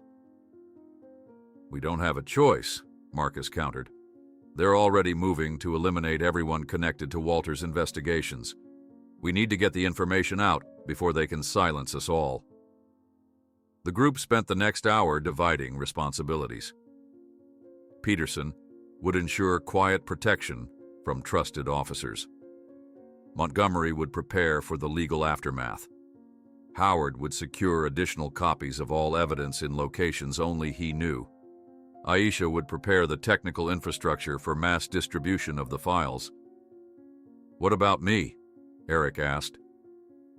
"You'll stay with me," Marcus decided. "I need to know everything Walter told you about Judge Hamilton." As the meeting concluded, Marcus assigned each person specific tasks in the protocol, carefully avoiding giving anyone complete information. If there was a traitor among them, they would at least limit the damage they could do. When they dispersed, Marcus and Eric returned to the mansion to search for the final piece of evidence Walter had mentioned, something in his personal papers that would conclusively link Hamilton to the entire corruption network. Walter called it "the name that connects all other," Eric explained as they entered the mansion through a service entrance. He said he had found a document proving Hamilton was the linchpin, but he wanted absolute verification before moving forward. The mansion was quiet, the break-in from the previous night having left subtle signs: a bookshelf slightly out of alignment, a painting hanging at a different angle. Whoever had searched had been professional, but hurried. As they reached Walter's private study, Marcus noticed movement on the security camera feed showing the front gate. A black SUV had parked across the street, its occupants watching the house. "We're being surveilled," Marcus whispered. "We need to move quickly." They searched methodically through Walter's desk, safe, and bookshelves, looking for any hiding place the intruders might have missed. Finally, behind a loose panel in the fireplace mantel, Marcus found a small leather-bound book, not much larger than a passport. "His contact book," Eric whispered. Walter recorded everything in code: names, dates, connections, all in systems only he understood. Marcus slipped the book into his jacket just as the security system chimed, indicating someone had entered using a valid code. "That's impossible," Eric hissed. "Only a handful of people have access codes." They moved silently to the hallway and peered down the grand staircase. In the foyer below stood Blackwell, Walter's lawyer, accompanied by two men Marcus didn't recognize. "Search everywhere," Blackwell instructed. "The contact book has to be here somewhere. Hamilton wants it destroyed tonight." Marcus and Eric exchanged alarmed glances. Blackwell was the traitor. They retreated to Walter's study and locked the door, searching frantically for another exit. "The passage," Eric whispered, pointing to a bookshelf. "Walter showed me once. It leads to the garage." As they heard footsteps approaching the study, Marcus pushed the hidden mechanism Eric indicated. A section of bookshelf swung inward, revealing a narrow passageway. They slipped through just as someone tried the study door handle. The passage led them to the garage where Walter's collection of vintage cars sat under protective covers. They slipped past them to a side door leading to the gardens. "We need to get back to the others," Marcus said as they crouched behind hedges, watching the security patrol sweep the grounds. "The protocol starts tomorrow, and now we know who's working against us." They made their way cautiously around the perimeter of the property, avoiding the security cameras that Eric knew the locations of. Just as they reached the service gate, Marcus's phone vibrated with a message from Peterson. "Do not return to meeting point. Compromised. Meet at location B." Location B was a safe house Peterson had established, a modest apartment in a building owned by his cousin. When Marcus and Eric arrived, they found Peterson waiting with grim news. "Arrest warrants have been issued for both of you," he said without preamble. "You're being charged with breaking into Walter's mansion and stealing valuable items. They're also reviving the investigation into his death, suggesting new evidence has emerged." "Blackwell," Marcus said. "We saw him at the mansion. He's working with Hamilton. Peterson nodded. I suspected as much when I saw the warrant. It contained details only someone intimate with Walter's security would know. The three spent the night preparing for the Phoenix Protocol launch. Marcus decoded enough of Walter's contact book to confirm their suspicions. Judge Hamilton was indeed the central figure, with financial connections to every major corruption scheme in the city. At dawn, Peterson received an alert on his police radio. They're moving up their timeline. Units have been dispatched to the Foundation offices, your apartment, and your mother's workplace. Marcus immediately called Denise, relief washing over him when she answered. Mom, don't go to work today. Go to Aunt Lydia's immediately and stay there. What's happening, Marcus? I can't explain right now, but I promise I will. Just trust me, it's important. As he ended the call, Eric, who had been monitoring news channels, called them over to the television. Breaking news banners announced an investigation into financial irregularities at the Cunningham Foundation, with footage showing police entering the building.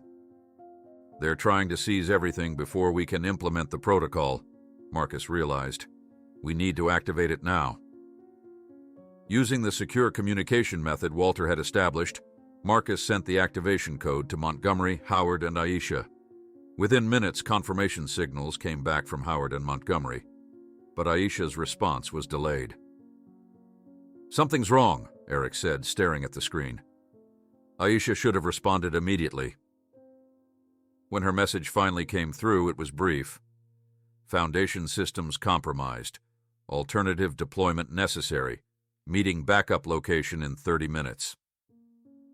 The city entered an information chaos when precisely at 8 p.m., not only the independent channel but all downtown screens, radios, and even cell phones connected to the local network simultaneously received the transmission with Marcus's face declaring, "My name is Marcus Johnson, and this is the truth.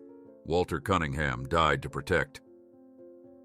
Marcus froze, his heart hammering in his chest as he stared down the barrel of Blackwell's gun. The attorney's face was illuminated only by the dim light filtering through the study's windows, casting sharp shadows across his features. "Don't move," Blackwell said, his voice unnervingly calm. "The file, please. The one you just put in your jacket." Marcus said nothing, his mind racing through possible escape routes. The study door was behind Blackwell, the windows too high to jump from safely. "I'm not your enemy, Marcus," Blackwell continued, surprising him. "If I were, you'd already be dead." "Says the man pointing a gun at me," Marcus replied, trying to keep his voice steady. Blackwell sighed, then, to Marcus's astonishment, lowered the weapon slightly. "Walter didn't trust anyone completely, not even me. He wanted someone outside his world, someone untainted by old connections and compromises." He gestured with the gun. "Did you really think he'd entrust his life's work to a total stranger without someone to watch over the process?" "What are you saying?" "I'm Walter's failsafe, his insurance policy." Blackwell took a step forward. "Those men downstairs?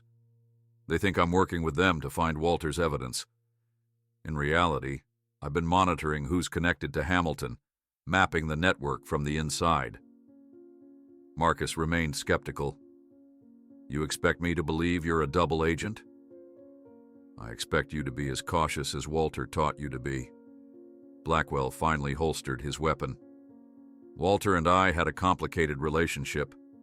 I didn't agree with all his methods, but I believed in his mission. When he chose you, I was instructed to test you, to push you to see if you would stay the course." Before Marcus could respond, his phone vibrated. It was a text from Peterson. "Blackwell entered Mansion 2 min ago. Men with him identified as Hamilton Security. Get out now." Seeing the message, Blackwell nodded. "Peterson is thorough. Good. Now we need to leave. Those men downstairs are very real and very dangerous." "How do I know this isn't another trap?" Blackwell reached inside his jacket and pulled out a flash drive. "Walter gave me this the day before he died, said if anything happened to him I should give it to the person who proved worthy of continuing his work." He held it out to Marcus, It contains video testimony from Walter explaining everything, including my role as his lieutenant for the past 15 years. A crash from downstairs interrupted them. Someone was searching rooms methodically, getting closer. "Decision time, Marcus," Blackwell whispered urgently. "Trust me enough to get out of here, or take your chances with Hamilton's men." Marcus took the flash drive, then nodded toward the hidden passage he and Eric had discovered earlier. "This way." As they slipped through the passage, Marcus's phone rang. It was Peterson. "We've identified the traitor," Peterson said without preamble. "It's Aisha.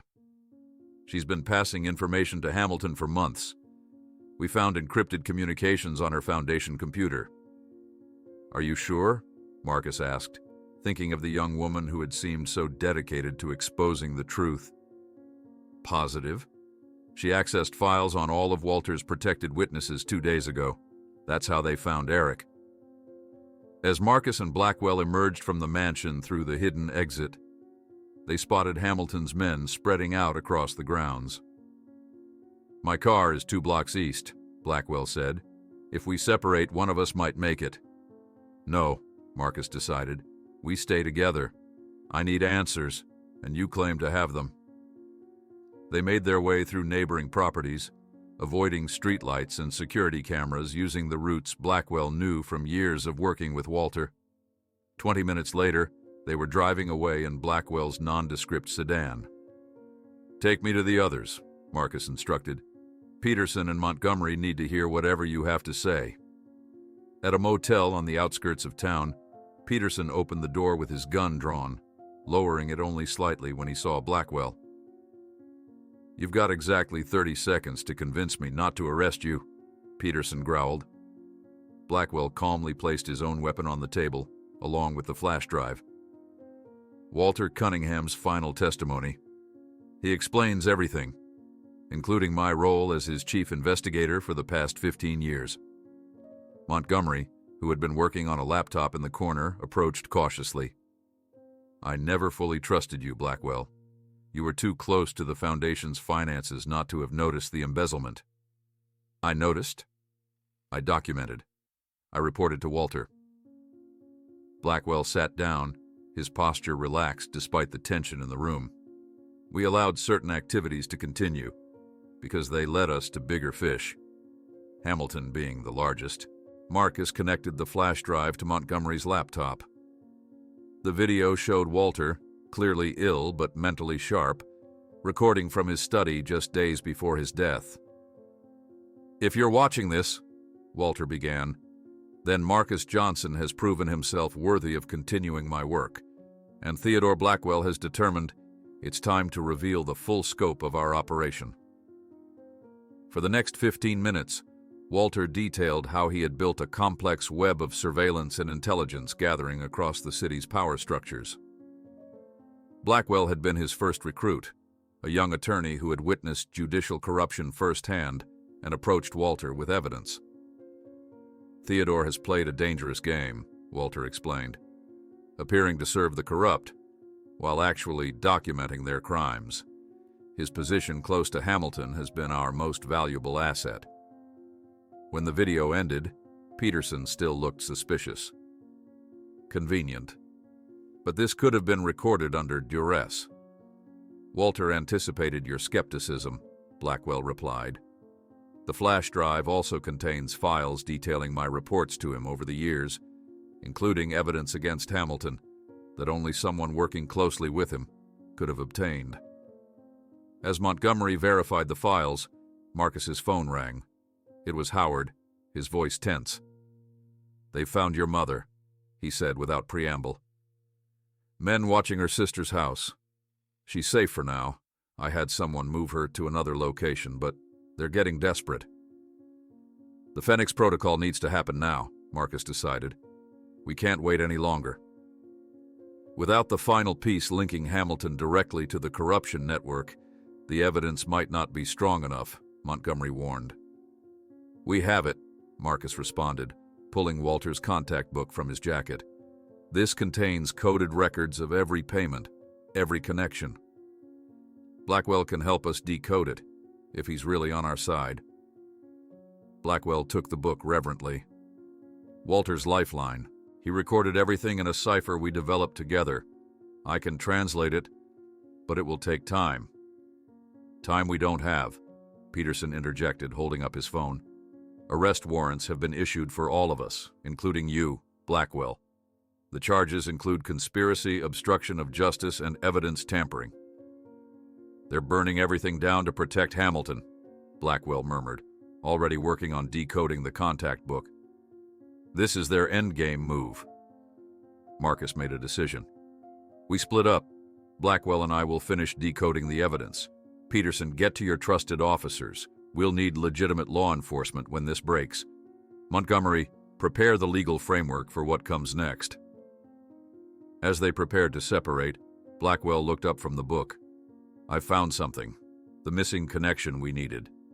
He turned the book toward Marcus, pointing at a series of entries. These are records of offshore payments to a shell company called Meridian Ventures. Walter traced it back to Hamilton's family trust. Every major corrupt official in the city received payments through this company. Is it enough? Marcus asked Montgomery.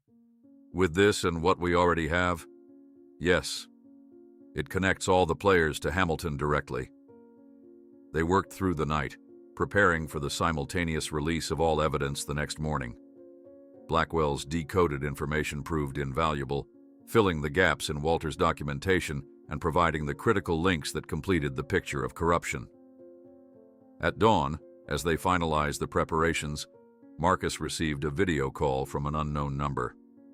When he answered, Judge Hamilton's face appeared on the screen. Mr. Johnson, the judge said, his voice smooth and controlled. I think it's time we spoke directly. This unfortunate conflict has gone on long enough. There's nothing to discuss, Marcus replied. The evidence speaks for itself. Hamilton smiled thinly. Evidence can be interpreted many ways, or it can disappear entirely. The camera panned to show Denise Johnson sitting rigidly in a chair, a man in a suit standing behind her. Your mother is a lovely woman, dedicated nurse. It would be a shame if something happened to her. Marcus's blood ran cold. If you hurt her. That depends entirely on you, Hamilton interrupted. Bring Walter's evidence, all of it, to my home within the hour. Your mother goes free, and you receive enough money to live comfortably for the rest of your lives. Somewhere far away, of course. After the call ended, Marcus sat in stunned silence, the others watching him cautiously. It's a trap, Peterson said finally. Once they have the evidence and you, there's no reason to keep either of you alive. I know, Marcus replied, his mind racing, but we can't abandon my mother. Blackwell stepped forward. Walter prepared for this scenario too. Hamilton's overconfidence has always been his weakness. He thinks he's untouchable in his home. What are you suggesting? Marcus asked. We give Hamilton exactly what he's asking for, Blackwell said, a plan forming. I'll accompany you as your attorney. Hamilton trusts me, or thinks he does. Meanwhile, Montgomery activates the Phoenix Protocol right as we arrive. You'll both be walking into a death trap, Peterson objected. Not if the evidence hits every media outlet, every law enforcement agency, and every public screen simultaneously, Montgomery said, understanding Blackwell's strategy. Hamilton would have no reason to harm anyone once his secrets are exposed to the world. It's too risky, Peterson insisted. It's our only play, Marcus countered. My mother's life depends on it. The plan came together quickly. Blackwell would accompany Marcus to Hamilton's estate, carrying what appeared to be all the evidence. Meanwhile, Montgomery would coordinate the mass release of information, and Peterson would assemble trusted officers to move in once the evidence was public. As Marcus and Blackwell prepared to leave, Marcus pulled Peterson aside. If this goes wrong, if Hamilton manages to silence the evidence somehow, promise me you'll get my mother out safely. Peterson nodded grimly. You have my word. An hour later, Marcus and Blackwell stood at the gates of Hamilton's estate, an imposing mansion even larger than Walter's. As they were escorted inside by security personnel, Marcus sent the final activation code to Montgomery. The city entered an information chaos when, precisely at 8 p.m., not only the independent channel, but all downtown screens, radios, and even cell phones connected to the local network simultaneously received the transmission with Marcus's face declaring, "My name is Marcus Johnson, and this is the truth Walter Cunningham died to protect." The broadcast hijack was total and overwhelming. In bars and restaurants across the city, conversations stopped mid-sentence as every screen simultaneously switched to Marcus's face. On street corners, people gathered around electronic billboards that had been commandeered. In homes, families watched in confusion as their regular programming was interrupted. "My name is Marcus Johnson," his recorded message continued, "and this is the truth Walter Cunningham died to protect." Inside Hamilton's mansion, Marcus watched the judge's face transform from smug confidence to shocked disbelief as his own phone began broadcasting the message. Around them, security personnel reached for their devices, similarly hijacked. "What have you done?" Hamilton whispered, his composure cracking for the first time. "Exactly what Walter would have done," Marcus replied. "The truth is now beyond your control." On screens across the city, the broadcast continued with methodical precision. Documents appeared showing financial transfers between Hamilton's shell companies and various officials. Recorded conversations played, revealing explicit discussions of bribes and favors. Photos displayed meetings between supposedly adversarial parties who were actually coordinating their corruption. The evidence was organized chronologically, building an irrefutable narrative of decades of systematic corruption with Hamilton at its center. Each piece was presented with context, explained in simple language that made the complex web of criminality comprehensible to ordinary citizens. As the broadcast continued, Marcus's phone began vibrating with messages from Peterson confirming that trusted officers were moving into position around Hamilton's estate. Montgomery texted that the evidence had successfully reached every targeted platform: news outlets, law enforcement agencies, regulatory bodies, and social media. Hamilton lunged for his desk phone. "Get me Commissioner Davis now," he barked, sweat beading on his forehead. Blackwell calmly placed a hand on the receiver. "It's too late, William. Look outside." Through the mansion's grand windows, police lights were visible at the gate. Not just local police, federal agents as well. "You can't do this to me," Hamilton said, his voice suddenly old and brittle. "Do you have any idea who I am? Who I know?"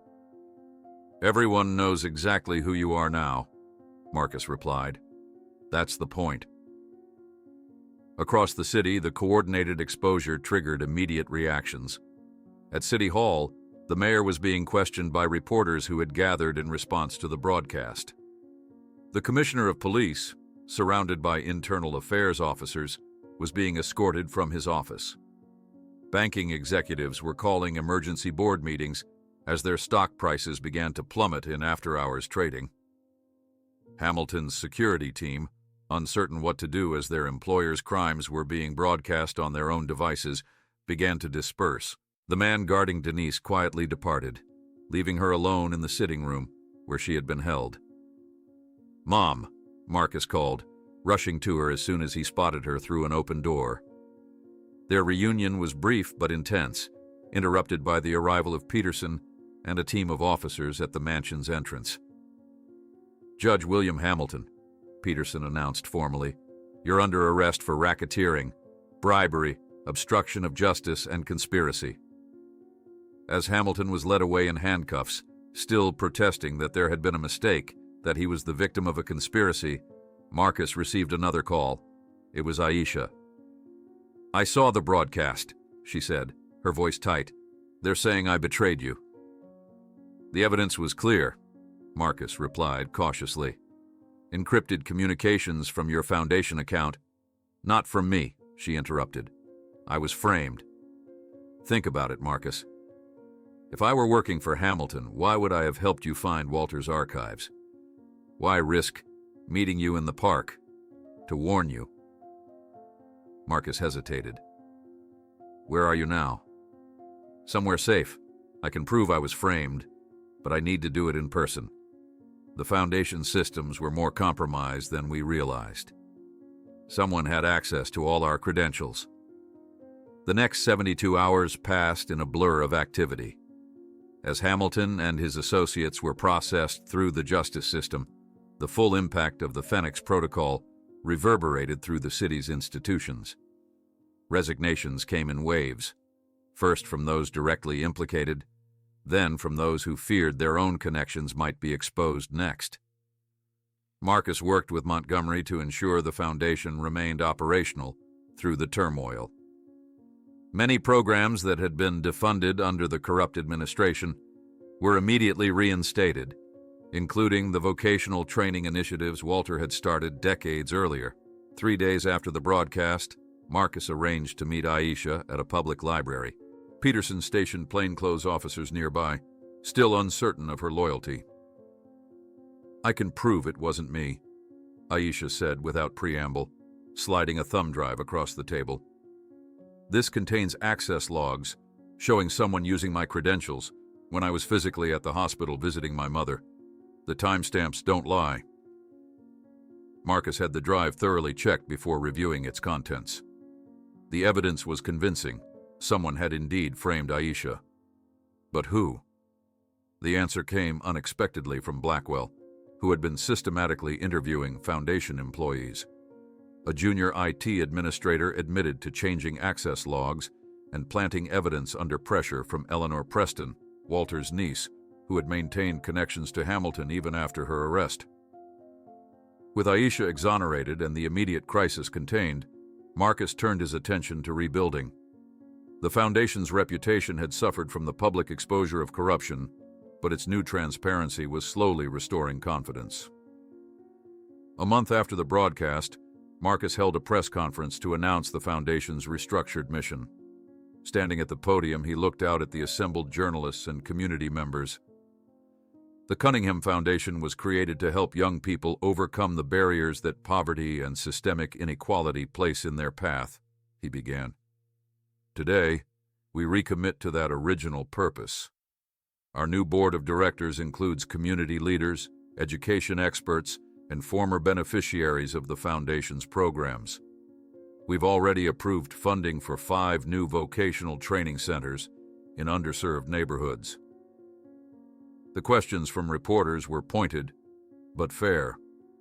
Marcus answered them directly, refusing to dodge difficult topics like the Foundation's past misdeeds or his own unusual path to leadership. As the press conference concluded, a reporter asked, "Given everything that's happened, do you regret getting involved with Walter Cunningham and his Foundation?" Marcus considered the question carefully. Walter Cunningham was a complicated man who made many mistakes in his life, but he tried to make amends, to use what he'd built for good. I can't regret helping to fulfill that mission, despite the dangers it entailed. That evening, Marcus visited Walter's grave again.